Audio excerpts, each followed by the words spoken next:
Hello, hello everyone. Hello, welcome to another Friday live session.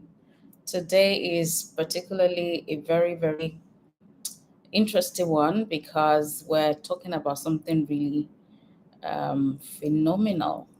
In Nigeria, the month of May is considered, you know, a month where we celebrate children.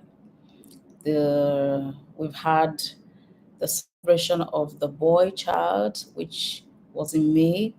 We had the Children's Day, which was also in May. So there's been a lot of conversations about children in the month of May. And so I thought, why not discuss something that has to do with children or that helps us to do better for our children as parents, as educators, as mentors, as uncles and aunties, in whatever capacity that, we occupy that impacts these children in one form or the other.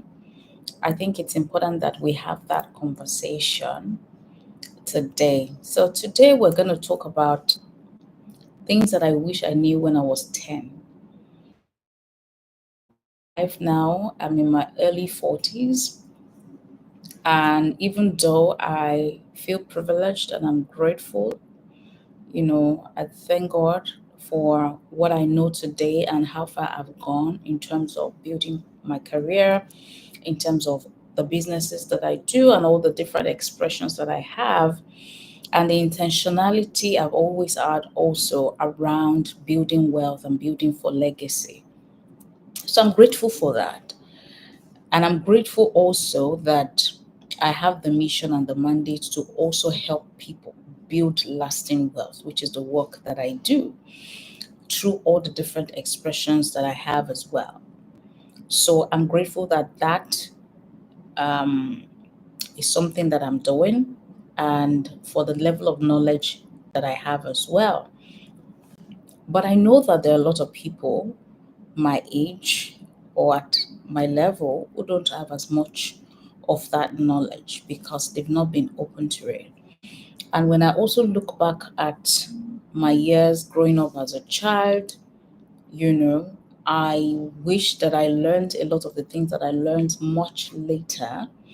I wish that I learned them pretty earlier because I feel like it would have given me a better head start. It would have given me a lot more leverage, and I probably would have gone further than where I am now, or I will have achieved bigger, better results, you know. So while I'm grateful for where I am, I recognize that if we provide opportunities to children, especially in this digital age, AI age, where information is really out there, but it's important for us to regulate the kind of information that our children consume. And for me, wealth education is one of the education that I feel like anyone should prioritize. Anyone should prioritize. So if you are a parent, if you are someone that um, you have custody of children, or you have guardianship of children, or you have one way or the other to relate with children, one of the things that you can definitely do for those children is to expose them to wealth education very early. There are things that I wish that I learned much early as 10 that I believe will have positioned me in a far better place than now. So, this is me welcoming you into today's conversation. And the title of this session is around what I wish I knew at 10, money lessons that your child should know. I'm hoping that this is going to be valuable for you, even as I share. So, like I said, whether you're a parent, you're an aunt, an uncle, or a teacher, or even someone that is planning to have kids in the future, this conversation is for you. All right. This conversation is for us as people who have a role to play in the lives of children. We're talking about something that I believe can completely change, can completely transform a child's future. which is what I call money wisdom. Money wisdom. Think back to when you were 10 years old, right? And what was your first experience with money? What was your first experience with money? Did you learn how to save, how to spend, how to invest? I know what a lot of us knew how to do was how to spend, because as we were growing up, our parents would typically give us money to go buy something, right? Or they will give us our allowances, and the whole idea is for us to spend. So naturally, we grew up understanding how to spend. But did you learn how to save and invest as a 10-year-old? Or did you just hope that it would appear, again some other time? So let's go back in time for a minute. Just picture yourself, age 10, age 9, age 10. What was your relationship with money like? I'll be honest, when I was 10, money for me was for spending. In fact, money was something that adults talked about. Money was something that adults whispered about. So it wasn't a conversation that adults had with children, as it were. So in my head, as a 10-year-old, money conversations were adult conversations. The only conversation I ever had about money was, Daddy, I need money to buy this. Mommy, I need money to buy that. That was the only conversation I remember myself having as a child. So I really didn't understand money, but I know that it was important because it actually seemed important. I just thought that it showed up somehow, maybe in daddy's wallet, in mommy's handbag. Maybe there's a magic refill button that brings the money.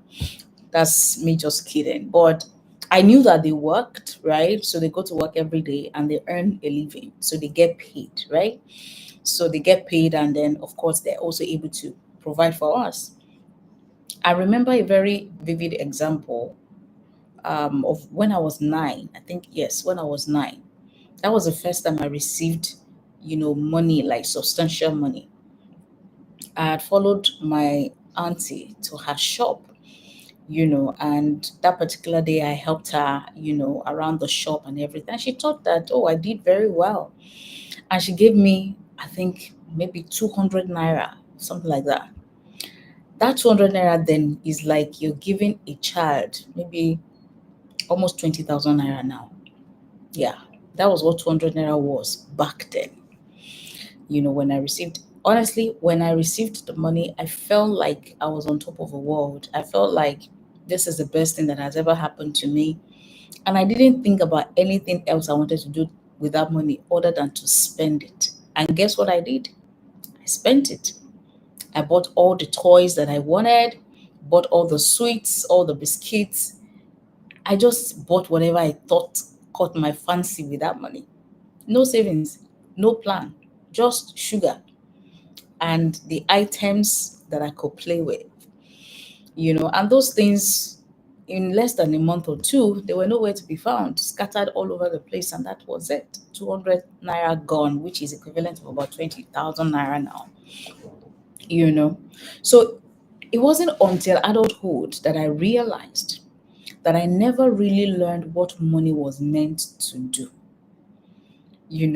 I also remember another occasion where I had helped a neighbor.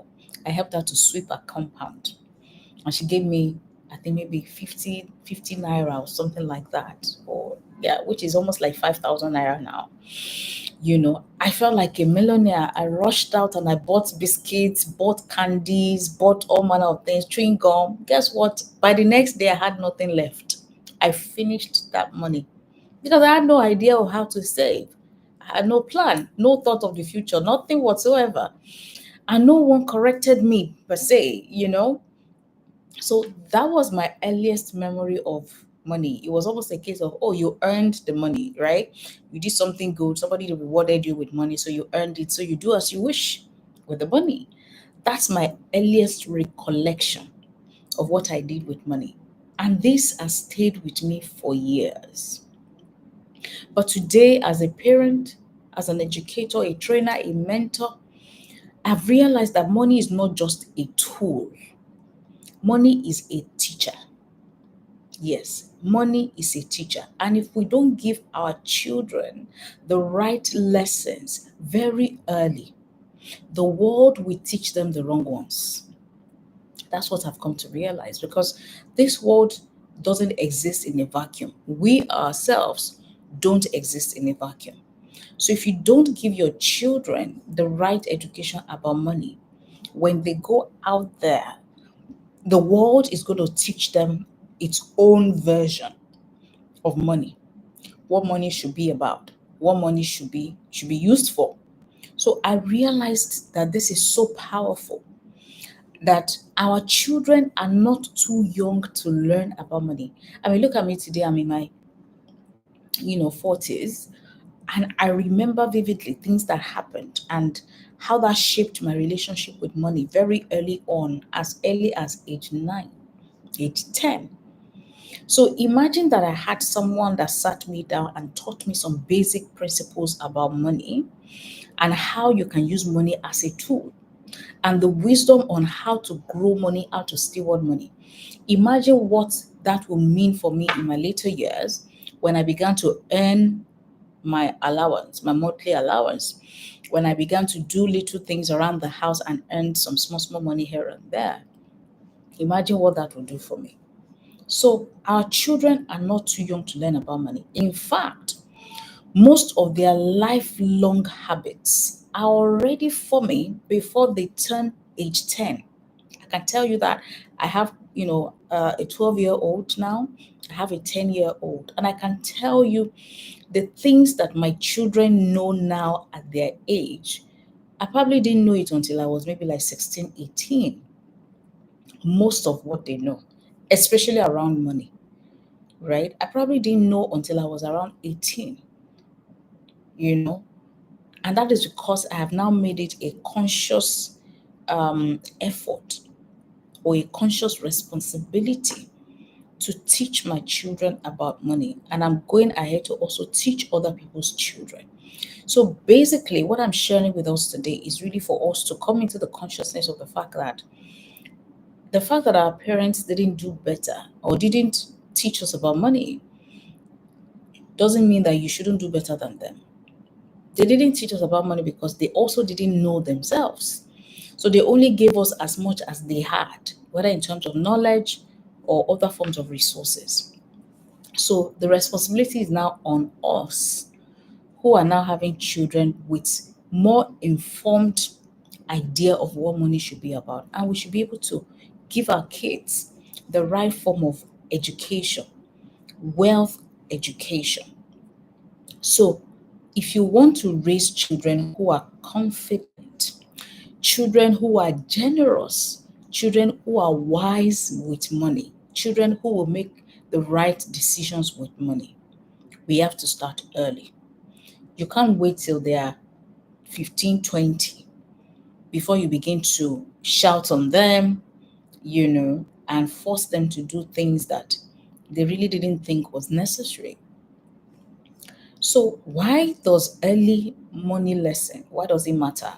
Why should they start learning very early? Research tells us that by age 7, children begin to form their core money beliefs, their core money habits. That means that by the time they are asking you for a phone, a PlayStation, a toy, whatever it is that our children ask for these days, their beliefs about money have already taken root. Yes, their beliefs about money has already taken root. So this is not just about money, right? It's not just about every naira and kobo, every dollar and cent. It's not just about money, right? Alone. This is about values. This is about discipline. This is about gratitude. This is about contentment. This is about delayed gratification. So if they learn all of these things with money, chances are that they will live it in their lives. even as they grow older. A lot of us, I mean, I've had conversations with parents, with older folks, and they say things generally that they feel like this generation are a generation that feels so entitled. And I just laugh. They're entitled because we raised them like that. They didn't come into this world feeling entitled. We raised them to be entitled children, either by what we did or what we did not do. And there is a way that you can build up your own children not to be entitled children. Have you ever seen a child throw tantrum at a mall over a toy that they want you to buy for them? Have you ever seen it before? Now, that's not just a behavioral issue. It's a teachable moment right there. If only you recognize it and you leverage it, you take advantage of it in that moment. They are learning whether I get what I want right now, or some things are worth waiting for and they are worth working for. So, in that moment, you can consider it a teachable moment to let your child who is throwing tantrum about a toy or something that they want you to buy for them, to help them understand what delayed gratification means. To let them understand that you don't get everything that you want right here, right now, just in the moment that you want it. You just want it, and that is it. And that's why it looks like, this generation, we call them the microwave generation. Fast this, fast that, fast this. So with every decision too is fast. With the things that they want is fast. So as they want it, they just want it now. But for a child at age 4, at age 5, at age 6, throwing tantrum around something that they want you to buy for them, you can make it a teachable moment to let them realize that some things are worth waiting and working for. You need to earn it. You don't just desire something and then you get it right now. So I can tell you that money is already teaching your children or your child, even if you're not. From YouTube ads, our kids are online 247 these days, from school to when they get back home, whether they are doing their homework, their assignment, or they're just sitting watching cartoons, watching things on TV. Our children are online these days. So from all the YouTube ads that they get to watch, all those pop-ups, to even their classmates that come to school with iPads, with gadgets, with phones. I remember when my son got into college, that was the first time, he began to interact with collecting money and buying things for himself. I went all out and bought all the things that I could think about in terms of, the things that he would take to school, that he would eat in school during lunch. So all the biscuits, the fruits, the yogurt, all the things that I thought were good stuff as, refreshments that he would take to school. Only for him to come back and say, Mom, nobody is bringing all these things that you're giving me. I'm no longer in primary school. I need to take money to school because that's what my mates do. They bring 5,000 naira to school, 10,000 naira, and they blow it on. And I'm like, oh, really? I had to sit my son down to help him understand why we will have to do certain things differently. Of course, there were times where I actually gave him money, maybe on inter-house sport days, or they had maybe special event in school, and I just want him to be able to get something for himself. And I also then began to create variety around the things that I gave him to school as well. So he doesn't kind of feel left out. But what was important for me was that I needed to teach him in the moment that all those people that come to school with a lot of money and they just blow it, there are better things to do with money. Even if your parents give you 10,000 naira to school on a daily basis, should you finish 10,000 naira on a daily basis buying random things or even buying things for friends? There were times he told me that some of his friends bought things and they gave him. So there are kids that come to school to impress other people, and that's where it starts. So they collect money from their parents and then they're buying things and just sharing it for everybody, feeling cool.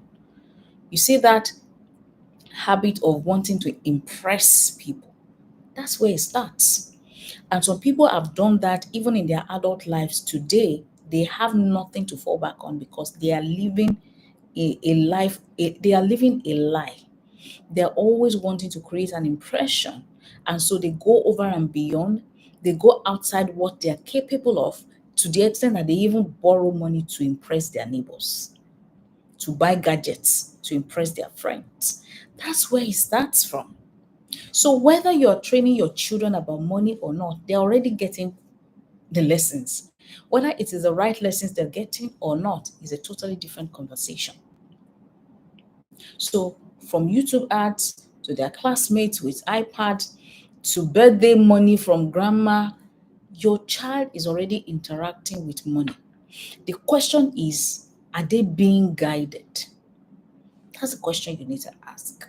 Are your children being guided? Early money lessons are not about calculators.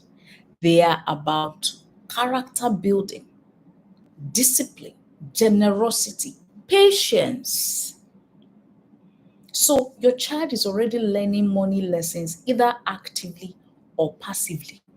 I can tell you that for free. And the pressure in schools these days is on another level.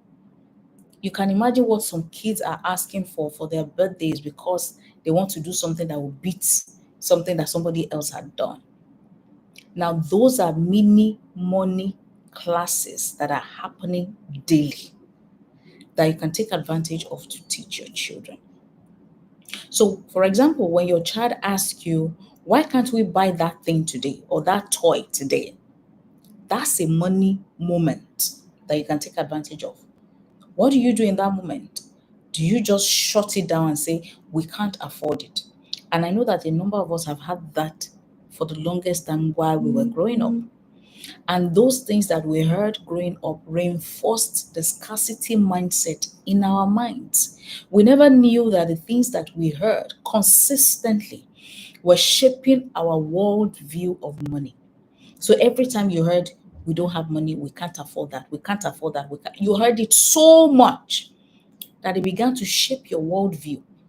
And it just puts you in that scarcity mindset. You just believed that there is no enough money in the world. So it shaped your mindset and you begin to build that scarcity mindset. So rather than tell your child, we can't afford it, rather say something like, let's save together and track our progress to be able to buy that thing. Let's save the money together.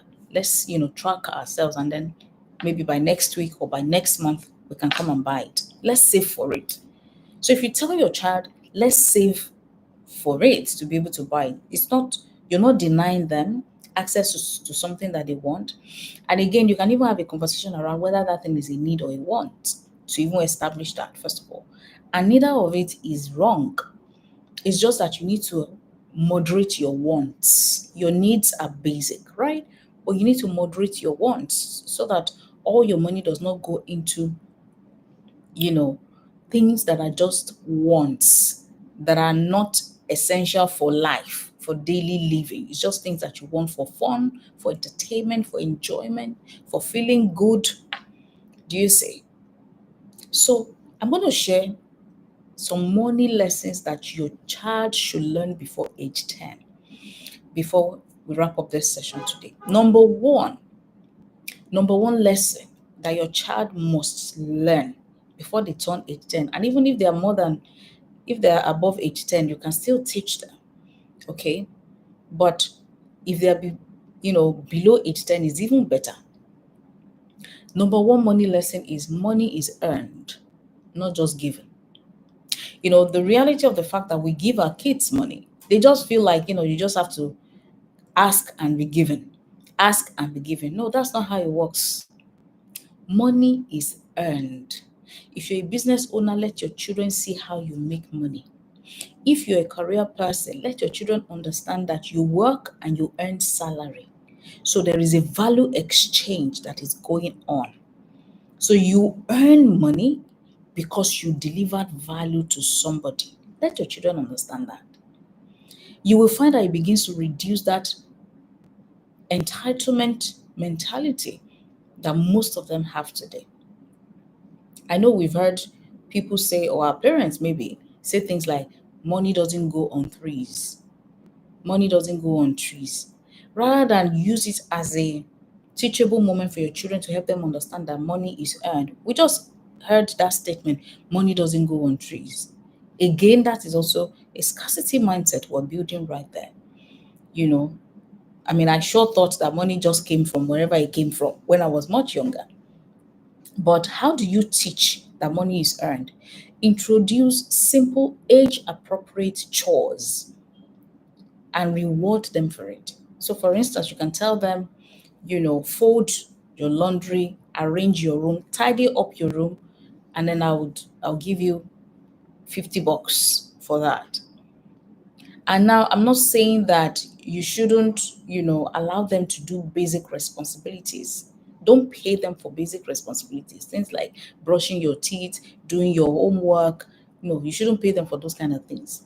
But something like go and wet the plants outside, or the flowers outside, or um support, maybe if you have a shop, for instance, if your kids come in and they support you in in doing stuff within your shop, you can give them a little something just as a form of reward, and to be able to tie the work that they did to the money that they earned, so they understand. It helps them to earn some things and appreciate the effort behind it.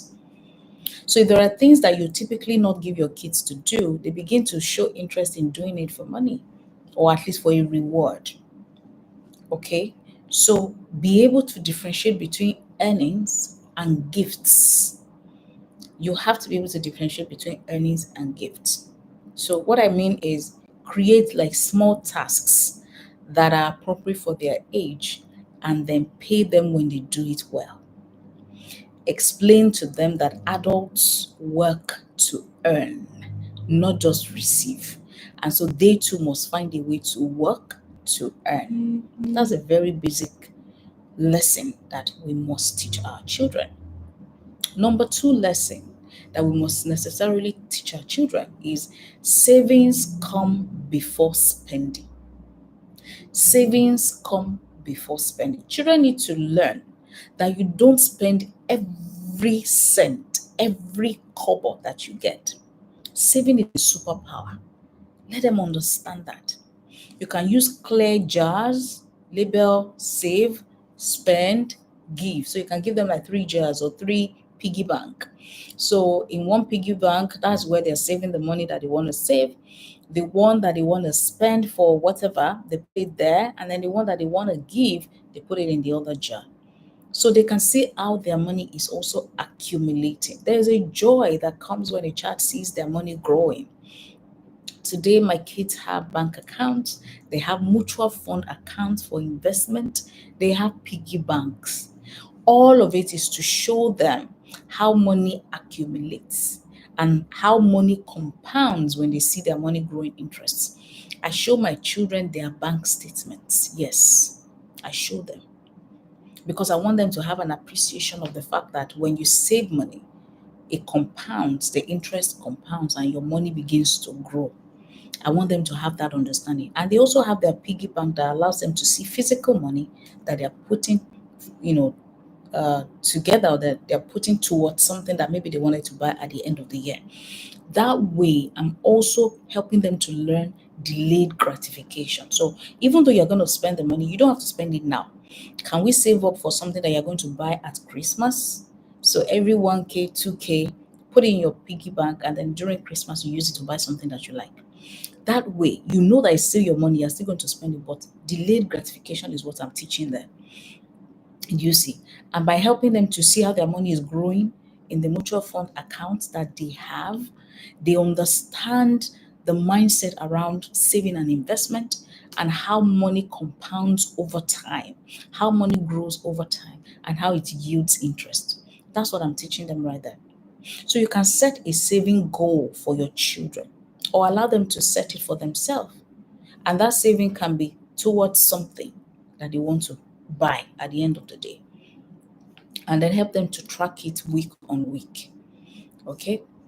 So For instance, my niece wanted to buy a particular, toy, and that toy actually costs like 50K.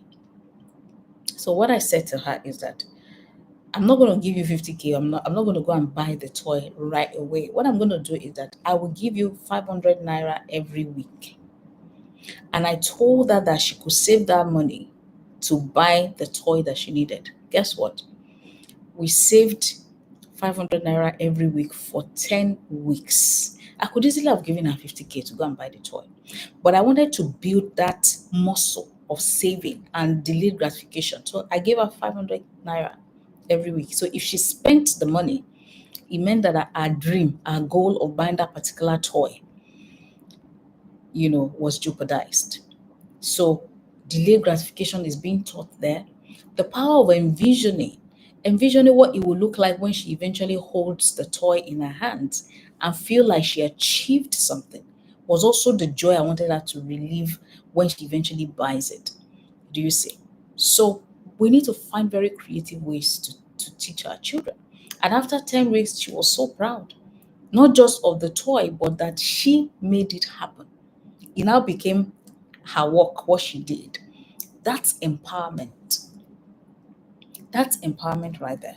So, like I said, you can use transparent piggy banks or envelopes and label them save, spend, give, because you're teaching them values with all of these things. Let them practice delayed gratification. Tell them things like, if you don't spend your money today, I'll double it next week. Do you see? Those are things that you can use to encourage them, to do that. Number three lesson that I'm going to share is differentiating between wants and needs. Wants and needs. Now, this might be the most important lesson in the world that encourages buy now, pay later thinking. All right? Because people don't know what they really need versus what they want. They just are not able to separate the two. So when you're shopping, make it a game. Hold two items and ask, is this a want or a need? That's why I love to take my kids out when I'm shopping, especially when I'm going to the shopping malls and I'm, just generally doing shopping. I like for them to go with me. And they see that I go with a shopping list because I have things that I've already written that I want to buy. What I'm indirectly showing them, or I'm helping them to learn by observation, is that you need to clearly write out the things that you need. Because when you go into the shopping malls, there's a high chance that you're going to be distracted. You're going to find something that keeps calling your name, even though you didn't budget to buy it in the first place. So, discipline around creating a shopping list is one of the things that I create or that I show them actively. But more importantly, they tell me they want to buy something. I ask them, is it a need or a want? An uncle gives them money, and I already taught them the 50-30-20 rule of money, which is 50% goes to your needs, 30% goes to your want, 20% goes to your saving and investment, right? They already know that. So they collect 5,000 naira, they already mentally divide it. Okay, 50% is to my need. Okay, so that means 25 is to whatever it is that I need. But the question is many times, what do you need? Your needs are taken care of by your parents, really. Anything that is considered a need usually is taken care of by your parents. But if there's something that you then need that your parents have not bought for you, you are allowed to take 50% of that money and use it to buy it. Okay? And then there is your want, and then there is your savings and investment. So help them to do that exercise. Is this a need? Is this a want? Let them do that. Let them also participate in meal prepping, in meal planning, in your groceries budgeting, the things that you want to go and buy. Let them participate. Let them see what that looks like. All right. Let them see what a need looks like. Explain it to them. Teach them real life lessons. Like, for instance, we need food versus you want ice cream. Ice cream here is a want, food is a need. So at the store, ask your child, is this a need or a want? A child of 6, 7 years will understand that. I can tell you for free. And those are money lessons that you can teach your children from when they're young. Okay. I remember there was a particular day I took my daughter out to the store and she saw this pink backpack. Now she already has two backpacks, but because this one was pink and pink is her best color, you know, she wanted to get it. She wanted to get it. So I then use that as a teaching moment to say, is this a need or a want? Is this a need or a want? So instead of getting a new pink backpack, I reminded her that she had two other backpacks that were still functional, still working well. So the question was, this new pink backpack that she wanted to buy, is this a need or is this a want? And she was able to understand that, oh, this is actually a want. Do I really want to spend money on this when I already have two? Do you see? So that way you make it their decision as opposed to you telling them what it is, because then they may not really get the message. But when you make it something that they are the ones now telling you, it helps them to feel more empowered because they're making a decision. Now, number 4 lesson that you need to teach your children before they turn age 10 is teach them about giving. Giving is a joy, not a burden. Teach them that money is a tool for blessing others and not just for serving yourself. Teach them to set up a giving jar where they put money, small amounts, out of the money that they get, so that they can use it to bless other people. And let them choose whatever they want to do, whatever cause that they want to use the money for. Could be church offering, could be helping a classmate, could be buying something for an orphanage, whatever that is. My daughter is a young artist, for instance, and when she created her art pieces, at some point when her school was going out during Christmas to give things to orphanages, and they asked them to bring things from home that they wanted to give out. Apart from the fact that we gave out some of our used books, textbooks, and some of our used clothing and shoes, she said she wanted to give out some of her artwork as well. And that's a child that understands that giving is a joy, not a burden. So do that. Let them choose how they want to donate or what they want to donate.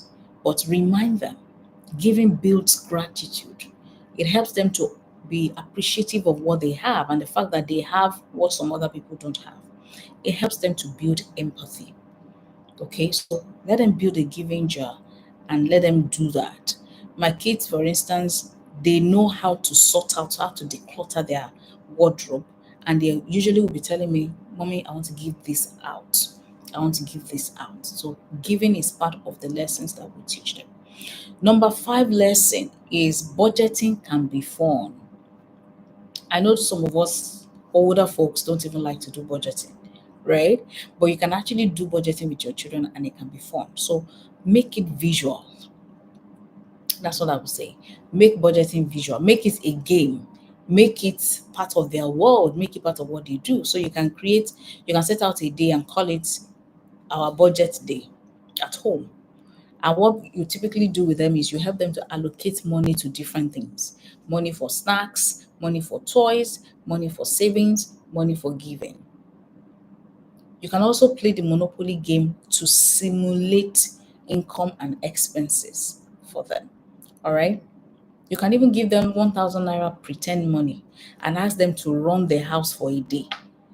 They will have to choose whether to spend it all on cereal or to have some for a movie later or something like that. So let them make money decisions as little as that. Okay.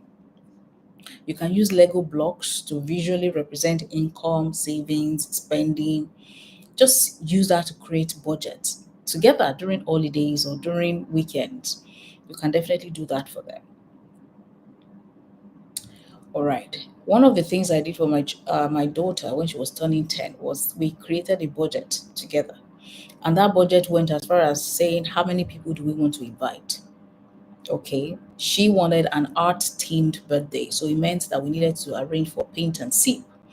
We needed to buy art materials that our friends were going to use. So we needed to get the costing of those art materials, the cost for food, where are we going to use, how much is it going to cost, just to get her to appreciate what goes into planning these things.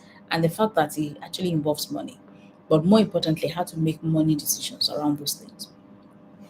Now, number 6 lesson is it's okay to make mistakes with money. Yes, you need to teach your children that. Tell them it is okay to make mistakes with money. I know this one is hard, but it is essential. Let them learn it so they don't beat themselves up when it eventually happens, because it is bound to happen. Let them feel safe, even while they are still young. So, how do you teach this? Teach this particular lesson. Don't bail them out immediately if they overspend. Don't bail them out. Let them face the consequence and let them understand that it's part of life. Use it also as a moment for them to reflect. What did you learn from that? And what would you do differently another time? For instance, if you give them an allowance, maybe monthly allowance, check and see what they use that money for. Did they blow it on just buying one bubble gum? Or, did they save part of it? Don't always rush to top up their savings or whatever monies that they need. Don't rush to do that. Let them feel the pinch of making a bad decision with their money. That's how money wisdom is born. That's how money wisdom is developed. If they waste money, don't rush to fix it. Let them feel it, let them reflect, and let them choose to do better. So ask them, what will you do differently next time? My son used to use all of his money to buy, stuff, things that just didn't make sense. And then he'll have nothing left whenever we're going out on the weekend and all that. And I'll let him sit it out. I'll let him sit it out. Oh, you don't have money to spend? We're going out. Sorry. You sit back at home. Let the rest of us go and enjoy. That experience stuck more than any lecture I could have given him. Yeah, he did. So you can use that as well to teach your kids. Number 7 lesson that I'm going to teach you or that I'm going to show you is money reflects your values. Yes. More than anything, your child is watching how you use money. Okay. So, how do you teach that? Talk openly about your decisions. Talk openly about how you are using money. For instance, maybe you're planning a trip for the family during summer. Say something like, we're saving for a trip. So, we're not going to be eating out as much as we used to because we're saving for a trip. Let them understand that. Meaning that you place a lot more value on this family vacation that you're planning for and saving for, and that we're going to do less of eating out so that we can save for that. Then also link money to deeper values. Link money to things like contentment, things like, planning, things like giving, things like stewardship. All right. I usually share scriptures with my children as well that speak to money. For instance, the book of Proverbs 21 verse 20 says something that like the wise store up choice food and olive oil, but the fool gulps theirs down. So if you finish all your money, the Bible says you're a fool. That alone gets a child to be thinking. So use scriptures, use family beliefs to teach contentment, to teach delayed gratification, to teach honesty, to teach stewardship. Show how money decisions reflect who we are. Okay? Now, how do you start teaching your children? No need to overwhelm yourself at all. Just start small. If your kids are still very small, start with age appropriate lessons in a way that they can assimilate, they can understand it. Pick one lesson to practice per week. Don't overwhelm yourself, don't overwhelm them. Use storybooks. I buy money books for my children. I sign them up for money classes. They've attended Smart Stewards Kids financial literacy class. They've attended Money Africa's children literacy class. They've attended FMDQ, summer school event where they focused on teaching them about money. They've attended what's the name of this other Commercial Partners? It's a financial institution in Lagos, right? They also did some summer camp where they taught children about entrepreneurship, taught them about how to use money and budgeting and things like that. So every opportunity that I see, I sign them up for it. I've bought them courses, online courses on money management. I bought them books, storybooks. So use every avenue possible. Okay, use games. You can buy Monopoly board games and play it in the house. Use all of that to teach your children. Make learning visual, make it fun. Don't just talk. Let them try, let them do stuff. Okay, start small, be consistent, and let them also lead, and then give them thumbs up, celebrate their progress, okay, as much as possible. What must you avoid? Number one, don't ever say we are broke all the time. It creates fear, it creates scarcity mindset. Okay, don't say we are hustling, don't say we are broke. Don't give everything they ask for. That's another thing you need to avoid. Don't give everything they ask for. It teaches, when you give them everything they ask for when they did it, what you're teaching them is instant gratification. All right. So find a way to delay certain things and let them earn it. And then don't avoid money talk. Silence leads to confusion or shame about money. Okay. So you can say something like, we're choosing to save for something bigger, rather than say, oh, I can't afford this now. Or let's plan together how we're going to afford that. That kind of thing. You know, it opens up options in their minds as opposed to closing it up because you said, I can't afford it and that's the end. Do you see? So don't say we're broke in front of your children. It doesn't teach stewardship, it breeds fear. Don't also over reward, especially for basic tasks. It builds entitlement. All right. So we've done almost an hour having this conversation, and I hope that you've been able to pick some things that are valuable that you can start teaching your kids from today. Your children's relationship with money will shape their adult life more than you realize it. And the reason a lot of parents, a lot of adults cannot teach kids about money is because they also don't know better themselves. So you need to know before you can teach. All right. And that is why we have put together the Unlock the World Code Challenge. It's a 21 days challenge that helps you to learn about money. It helps you to even understand how you make decisions about money. It helps you to change your mindset about money. It helps you to understand your money beliefs and how your money beliefs may have held you back from building wealth. So for 21 days, you're going to be learning in terms of your wealth mindset. You're going to be learning a lot that shifts your mindset from scarcity into abundance, into how you create money, how you create alternative source of income, because you really have the power to create it. You are a creator. All right. It will shift your mindset in how you can deliver so much more value so that you can earn so much more. And then we'll teach strategies for creating wealth, for building wealth. And it's going to be so practical from day one. You will start taking action for you to continue to move on that journey. If you've already started your wealth creation journey, it will help you to accelerate it. If you have not started at all, it will get you started on that journey.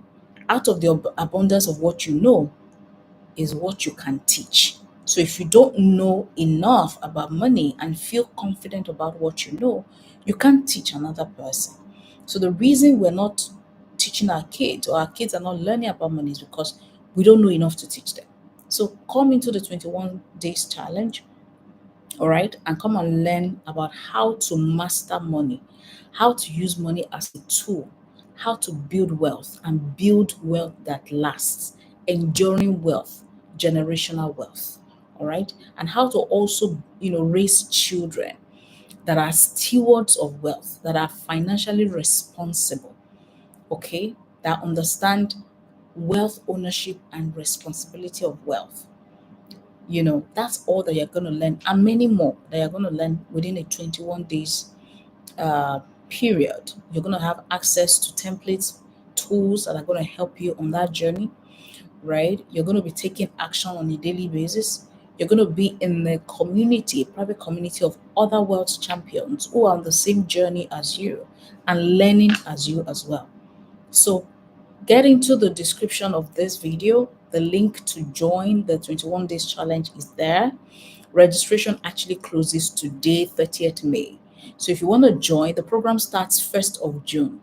All right. So if you want to join, just click in that link, and it takes you to a landing page where you get more details about the challenge, and then you're able to make payment for it and join us. You'll be more than happy that you are making this decision, because this decision will not only impact you, it will impact your family. So, on a final note, I'll say to you that your child's relationship with money will shape their adult life, just as your own understanding of money from when you were a child has also shaped your adult life, either two. So, this same thing will happen to your own children as well, more than you even realize it would.